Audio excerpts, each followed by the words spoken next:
Hello दोस्तों, मैं Aman Kumar BSc की क्लास में आप लोगों का मोस्ट वेलकम है। आज हमारा टॉपिक है बीएससी सेकेंड ईयर जूलॉजी का फर्स्ट पेपर, जिसके अंतर्गत हम फाइलम कोऑर्डिनेटा के जनरल कैरेक्टर एंड क्लासिफिकेशन को पढ़ चुके हैं। तो आज हमारा टॉपिक है उसके सब फाइलम हेमी कोऑर्डिनेटा के बारे में, जिसके बारे में आज हमें पढ़ना है। तो चलिए स्टार्ट करते हैं। तो सबसे पहले बात कर ली जाए हेमी कोऑर्डिनेटा में कितने एनिमल्स को रखा गया है और क्यों रखा गया है। तो सबसे पहले इसका इंट्रोडक्शन देख लेते हैं। The name of hemichordata is the written to German word, यानी कि जो हेमी कोऑर्डिनेटा वर्ड लिया गया है वो जर्मन वर्ड से लिया गया है, जिसमें हेमी का मतलब होता है हाफ और कोऑर्डिनेटा का मतलब होता है नोटोकार्ड। यानी कि जिस एनिमल में हाफ नोटोकार्ड प्रेजेंट होते हैं उसको हेमी कोऑर्डिनेटा के अंतर्गत रखा गया है। ठीक है, यानी कि ट्रू नोटोकार्ड एब्सेंट होता है। ठीक है, जिसको हम स्टोमोकार्ड भी बोलते हैं। ठीक है, जो हाफ नोटोकार्ड होता है उसको हम स्टोमोकार्ड बोलते हैं। ठीक है, तो पहले फाइलम कोऑर्डिनेटा में जो है हेमी कोऑर्डिनेटा को रखा गया था, लेकिन ये हाफ नोटोकार्ड की वजह से, यानी कि जो ट्रू नोटोकार्ड एब्सेंट था, इसी वजह से उसको हेमी कोऑर्डिनेटा को सेपरेट कर दिया गया फाइलम कोऑर्डिनेटा से। ठीक है, अब इसमें दूसरा पॉइंट जो हमारा आता है 100 स्पीसीज प्रेजेंट इन हेमी कोऑर्डिनेटा, यानी कि हेमी कोऑर्डिनेटा के अंतर्गत 100 स्पीसीज पाए जाते हैं। ठीक है, और यह एक प्रकार का स्मॉल फाइलम है। ठीक है, अब अगला पॉइंट हमारा आता है हेमी कोऑर्डिनेटा आल्सो कॉल्ड स्टोमोकोऑर्डिनेटा एंड एडिलोकोऑर्डिनेटा, यानी कि हेमी कोऑर्डिनेटा को स्टोमोकोऑर्डिनेटा भी बोलते हैं और एडिलोकोऑर्डिनेटा भी बोलते हैं। ठीक है, और प्रेजेंट इन स्टोमोकार्ड, यानी कि इसमें स्टोमोकार्ड प्रेजेंट रहता है, यानी कि जो हाफ नोटोकार्ड होता है उसी को हम स्टोमोकार्ड बोलते हैं। ठीक है, तो जितने भी एनिमल्स में स्टोमोकार्ड प्रेजेंट होता है, यानी कि हाफ नोटोकार्ड प्रेजेंट होता है, उसको हेमी कोऑर्डिनेटा के अंतर्गत रखा जाता है।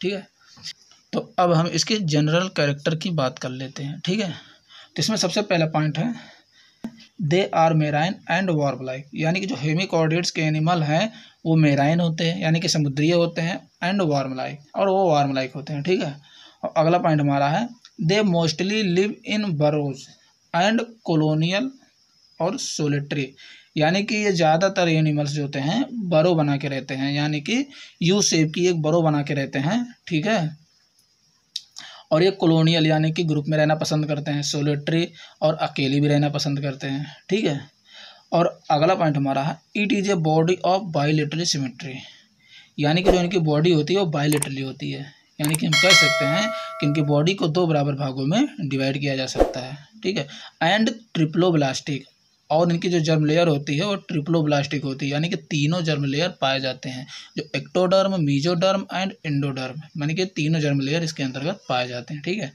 अब इसमें अगला पॉइंट जो हमारा आता है बॉडी डिवाइडेड इनटू 3 रीजन, यानी कि इनकी जो बॉडी डिवाइड होती है वो 3 रीजन में डिवाइड होती है। ठीक है, मतलब 3 पार्ट में इनकी बॉडी डिवाइड होती है। तो पहला जो होता है ऊपर वाला वो प्रोबोसिस होता है, उसके बाद कॉलर होता है, उसके बाद ट्रंक होता है। ठीक है,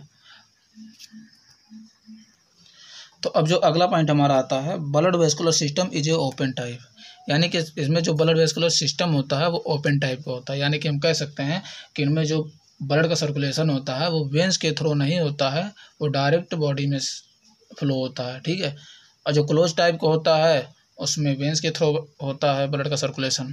ठीक है, तो इसमें जो ब्लड वेस्कुलर सिस्टम होता है वो ओपन टाइप का होता है। और अगला पॉइंट हमारा कंप्लीट डाइजेस्टिव सिस्टम, यानी कि इनके अंदर जो डाइजेस्टिव सिस्टम होता है वो कंप्लीट होता है, यानी कि इसमें माउथ से स्टार्ट होता है और एनएस पे जाके एंड होती है। ठीक है,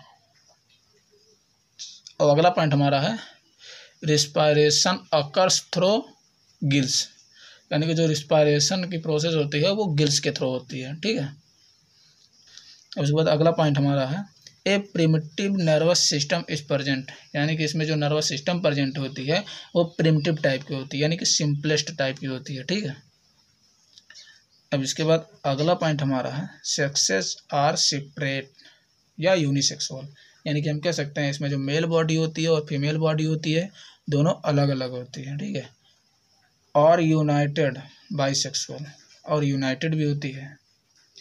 अगला पॉइंट हमारा है मोस्टली सेक्सुअल रिप्रोडक्शन, यानी कि ज़्यादातर जो होता है सेक्सुअल रिप्रोडक्शन होता है। और अगला पॉइंट हमारा आता है फर्टिलाइजेशन एक्सटर्नल, यानी कि मेल और फीमेल अपने स्पर्म और ओवा को जो होता है बॉडी से बाहर रिलीज करते हैं, यानी कि वाटर में रिलीज करते हैं, जो आपस में फर्टिलाइजेशन करते हैं वाटर में, ठीक है।